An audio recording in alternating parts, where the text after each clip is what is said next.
Classes. आज हम present tense के बारे में पढ़ेंगे। Present tense, this sentence is used to describe an action, habit और facts that are generally true and occur in the present tense.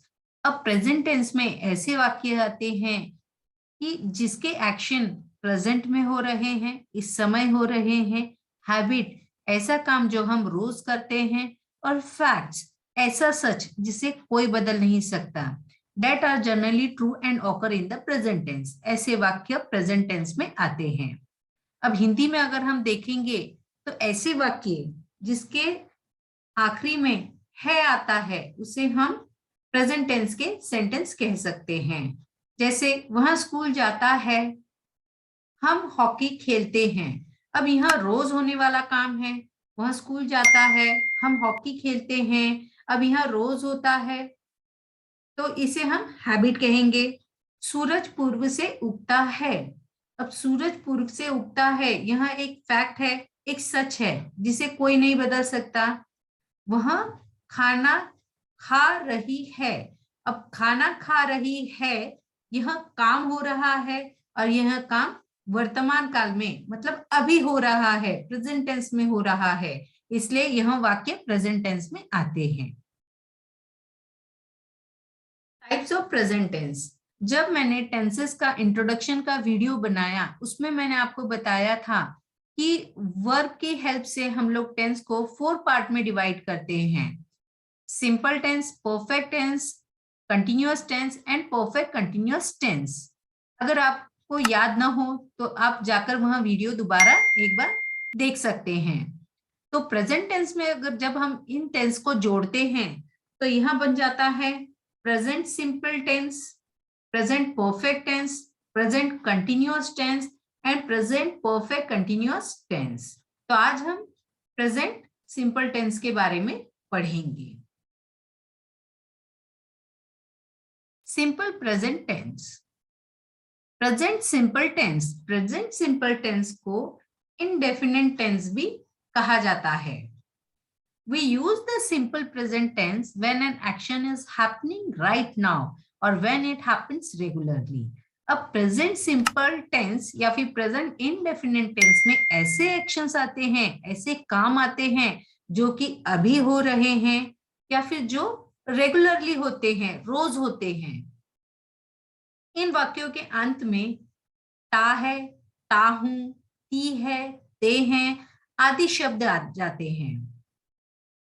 Structure of present simple tense और present indefinite tense. अब present indefinite tense का structure जब हम बनाते हैं तो उसमें 3 टाइप्स के स्ट्रक्चर होते हैं।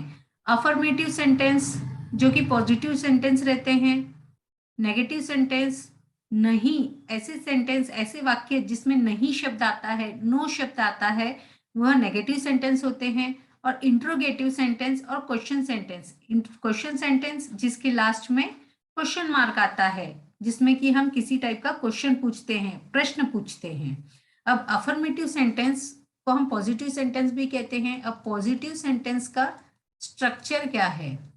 पॉजिटिव सेंटेंस का स्ट्रक्चर है सब्जेक्ट प्लस वर्ब का फर्स्ट फॉर्म प्लस वर्ब के साथ एस और ईएस लगता है प्लस ऑब्जेक्ट।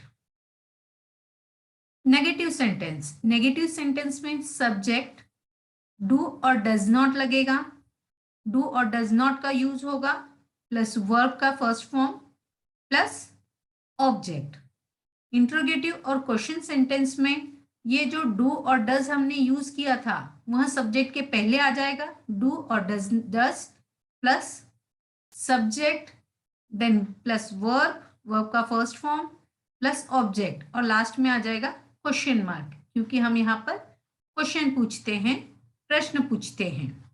तो आइए देखते हैं कि हम लोग अभी जैसे मैंने आपको बताया पॉजिटिव सेंटेंस में वर्ब के साथ एस और ईएस लगता है, तो हमें कहाँ पर एस और ईएस लगाना है वह देखेंगे और कहाँ पर डू और डज यूज करना है वह देखेंगे। अब यहाँ पर हम देखेंगे कि सिंगुलर में कौन से सब्जेक्ट आते हैं और प्लूरल में कौन से आते हैं। सिंगुलर में सब्जेक्ट आता है आई, ही, शी, इट और प्लूरल में आता है you, they, we. Affirmative sentence में We add s or es with verb when the subject is singular. जब सब्जेक्ट सिंगुलर होता है तब उसके साथ हम लोग s और es ऐड करते हैं. We do not add s or es with verb when the subject is plural and I. हम s और es ऐड नहीं करते जब सब्जेक्ट प्लूरल होता है और I को हम लोग प्लूरल की तरह ट्रीट करते हैं.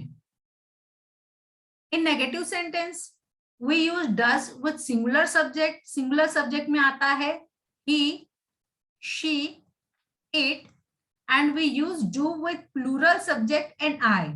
Plural subject you, they, we, you, they, we and I. I को हम लोग प्लूरल की तरह ट्रीट करते हैं.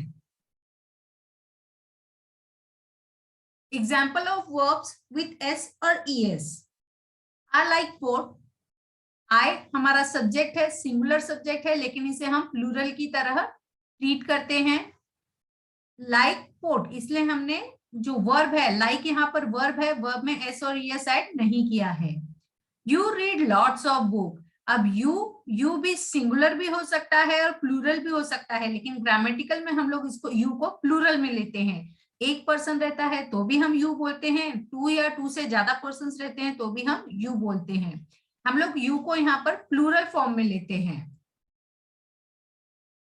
यहाँ पर रीड वर्ब है, इसलिए हमारा सब्जेक्ट प्लूरल होने के कारण हमने वर्ब में एस और es ऐड नहीं किया है. Lots of books. We live in big city. We हमारा सब्जेक्ट है, सब्जेक्ट प्लूरल है, इसलिए लिव यहाँ पर वर्ब है, वर्ब के साथ एस और es नहीं लगा है. In a big city. They work in London. They plural subject है, वर्क यहाँ पे वर्ब है, वर्ब के साथ प्लूरल सब्जेक्ट होने के कारण वर्ब के साथ अगेन यहाँ पे एस और es नहीं लगा है. He likes sport. ही हमारा सब्जेक्ट है, सब्जेक्ट यहाँ पर सिंगुलर है, इसीलिए लाइक्स यहाँ पे वर्ब है, लाइक के साथ हमने एस ऐड किया है. Sport. She reads history books. अब शी हमारा सब्जेक्ट है, सब्जेक्ट सिंगुलर है, रीड्स यहाँ पे वर्ब है, वर्ब के साथ हमने इसीलिए एस ऐड किया है क्योंकि हमारा सब्जेक्ट सिंगुलर है. History books. In cost lot of money. It singular subject है, कॉस्ट यहाँ पे वर्ब है, कॉस्ट वर्ब है, सिंगुलर सब्जेक्ट होने के कारण हमने इसके साथ एस ऐड किया है. A lot of money. The sun warms our planet. अब द सन यह सिंगुलर है, द सन सब्जेक्ट है, सब्जेक्ट सिंगुलर है क्योंकि यहाँ पे एक सन की बात हो रही है. Warms our planet. वार्म्स यहाँ पे वर्ब है, सिंगुलर सब्जेक्ट होने के कारण हमने यहाँ पर एस ऐड किया है. Example of do and does. I do my laundry on Saturday. अब I यह सिंगुलर सब्जेक्ट है लेकिन हम इसे प्लूरल की तरह ट्रीट करते हैं, इसलिए I के साथ हमने do यूज किया है. हेल्पिंग वर्ब do यूज किया है. I do my laundry on Saturdays. They do their chores when they arrive home. They हमारा सब्जेक्ट है, सब्जेक्ट हमारा प्लूरल है, इसीलिए they के साथ do यूज हुआ है. He does nothing all day. He हमारा सब्जेक्ट है, सब्जेक्ट हमारा सिंगुलर है, इसलिए सिंगुलर सब्जेक्ट के साथ हम लोग does हेल्पिंग वर्ब लेते हैं. She does charity work when she has time. She subject है, सब्जेक्ट सिंगुलर है, सिंगुलर सब्जेक्ट होने के कारण हमने यहाँ पे हेल्पिंग वर्ब does लिया है. अब हम कुछ एग्जाम्पल्स देखेंगे जिससे कि हमारा कॉन्सेप्ट एकदम क्लियर हो जाएगा. Example 1, affirmative sentence. Affirmative sentence को हम लोग पॉजिटिव सेंटेंस भी कहते हैं. अफर्मेटिव सेंटेंस का स्ट्रक्चर है सब्जेक्ट प्लस वर्ब का फर्स्ट फॉर्म प्लस एस और es प्लस ऑब्जेक्ट. एस और es हम तभी लगाते हैं जब हमारा सब्जेक्ट सिंगुलर होता है. शिक्षक समाज में महत्वपूर्ण भूमिका निभाते हैं. Teachers perform an important role in society. तो टीचर्स हो गया हमारा सब्जेक्ट, यहाँ पर सब्जेक्ट प्लूरल है, टीचर सिंगुलर होता है, टीचर्स प्लूरल है. परफॉर्म यह हो गया हमारा वर्ब, परफॉर्म. अब सब्जेक्ट हमारा प्लूरल है इसलिए हमने वर्ब के साथ एस और es नहीं लगाया है. And an important role in society यह हो गया हमारा ऑब्जेक्ट. तो teachers perform an important role in society. Negative sentence. Negative sentence का स्ट्रक्चर है सब्जेक्ट प्लस डू नॉट और डज नॉट प्लस वर्ब का फर्स्ट फॉर्म प्लस ऑब्जेक्ट. शिक्षक समाज में महत्वपूर्ण भूमिका नहीं निभाते हैं। टीचर्स, यहाँ हो गया हमारा सब्जेक्ट, सब्जेक्ट हमारा प्लूरल है इसलिए प्लूरल के साथ हमने यूज किया है डू। प्लूरल जब सब्जेक्ट रहता है तब डू यूज करते हैं, सिंगुलर सब्जेक्ट रहता है तब हम डज यूज करते हैं। तो टीचर डू नॉट, यह हो गया हमारा helping verb. Do not perform, यह हो गया हमारा main verb. An important role in society, यह हो गया हमारा ऑब्जेक्ट। तो teacher do not perform an important role in society. Interrogative sentence और क्वेश्चन सेंटेंस, स्ट्रक्चर है डू और does plus subject plus verb का first form plus object, last में हो जाएगा हमारा क्वेश्चन मार्क। तो do teachers perform an important role in society. Do यहाँ पे हमने क्वेश्चन वर्ड के लिए यूज किया है। टीचर्स हो गया हमारा सब्जेक्ट, परफॉर्म हो गया हमारा verb, an important role in society यहाँ हो गया हमारा object. Do teachers perform an important role in society. अब हमें सिर्फ नेगेटिव सेंटेंस में और इंट्रोगेटिव सेंटेंस में यह याद रखना है कि हम लोगों ने डू और डज का जहां यूज किया है हेल्पिंग वर्ब, जब हम इंट्रोगेटिव सेंटेंस बनाते हैं तो डू और डज सब्जेक्ट के पहले आता है। तो डू और डज सब्जेक्ट के पहले आ जाता है, बाद में सब्जेक्ट प्लस वर्ब का फर्स्ट फॉर्म प्लस ऑब्जेक्ट। बस सब्जेक्ट की और डू और डज की जगह जो है वो इंटरचेंज हो जाती है, बाकी सारा सेंटेंस वैसे का वैसा ही रहता है। अगर अब ये अफर्मेटिव सेंटेंस का मैंने इंट्रोगेटिव बनाया है, अगर मुझे नेगेटिव सेंटेंस का इंट्रोगेटिव बनाना है तो यह सेंटेंस इस तरह से हो जाएगा, do teachers not perform N important role in society। अब सेंटेंस वैसा का वैसा ही है, डू अपनी जगह पे है, सब्जेक्ट बाद में आया है, सब्जेक्ट के बाद हमने क्या किया, सिर्फ नॉट लगाया है, सिर्फ डू का और जो सब्जेक्ट है उसकी जगह हमने इंटरचेंज की है, बाकी सारा सेंटेंस वैसे का वैसा ही रहेगा। नेक्स्ट एग्जांपल है, उसे पियानो बजाने में मजा आता है। She enjoys playing the piano। अब मजा आना यह यहाँ पर वर्ब हो गया। शी हमारा सब्जेक्ट है, सब्जेक्ट हमारा सिंगुलर है इसलिए इंजॉय के साथ क्या हो गया, हमने एस का यूज किया है, वर्ब के साथ हमने एस लगाया है। She enjoys playing the piano. Negative sentence, she does not enjoy playing the piano. अब शी हमारा सब्जेक्ट है, सब्जेक्ट हमारा सिंगुलर है, तो सिंगुलर सब्जेक्ट के साथ हम लोग डज यूज करते हैं, तो इसलिए मैंने यहाँ पर डज यूज किया है, not enjoy playing the piano. अब यहाँ पे एक बात याद रखनी है कि हम जब सिंगुलर के साथ वर्ब में एस और ईएस लगाते हैं, लेकिन जब हम उसे इंट्रोगेटिव में बनाते हैं हेल्पिंग वर्ब, हम जब डज लेते हैं तो वर्ब का एस और यस हट जाता है, तो she does not enjoy playing the piano. Interrogative sentence और question sentence, does she enjoys playing the piano. अब डज क्या हो गया, क्वेश्चन के पहले आ गया, तो सॉरी यहाँ पे एस नहीं होना चाहिए, does she enjoy playing the piano और लास्ट में आ जाएगा क्वेश्चन मार्क। सब्जेक्ट का और हेल्पिंग वर्ब की जो जगह है वहां इंटरचेंज हो जाएगी। Does she enjoy playing the piano. अगर इसे मुझे नेगेटिव में बनाना है तो यह हो जाएगा, does she not enjoy playing the piano। Example 3, affirmative sentence, यह रेत और पानी मिलाता है। It mixed the sand and the water.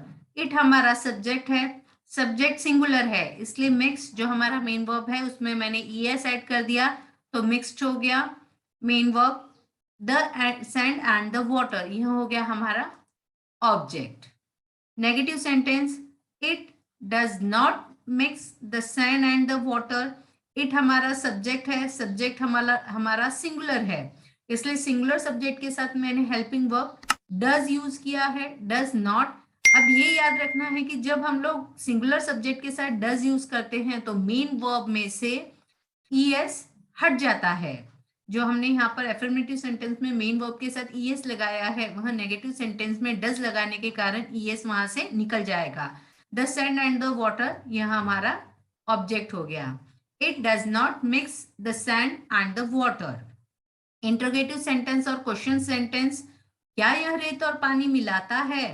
Does it mix the sand and the water. Does हमारा क्वेश्चन वर्ड हो गया, इट हमारा subject, mix verb and sand and the water object. यहाँ पर हमने सिर्फ यहाँ किया है नेगेटिव सेंटेंस में जो हमने डज और डू और डज जो हेल्पिंग वर्ब लिया है उसको हमने सब्जेक्ट के पहले लिख दिया और सब्जेक्ट को हमने बाद में ले लिया। सिर्फ इन लोगों की क्या हुई है, सब्जेक्ट की और हेल्पिंग वर्ब की प्लेस इंटरचेंज हुई है। सिर्फ डज और डू है, सब्जेक्ट के पहले आ गया, बाद में सारा सेंटेंस वैसे का वैसा ही रहेगा। तो does it mix the sand and the water. अगर मुझे इसे नेगेटिव में बनाना है, अब ये अफर्मेटिव सेंटेंस का इंट्रोगेटिव है, अगर मुझे इसे नेगेटिव सेंटेंस का इंट्रोगेटिव बनाना है तो यह इस तरह से हो जाएगा, does it not mix the sand and the water. क्या यह पानी और रेत मिक्स नहीं करता?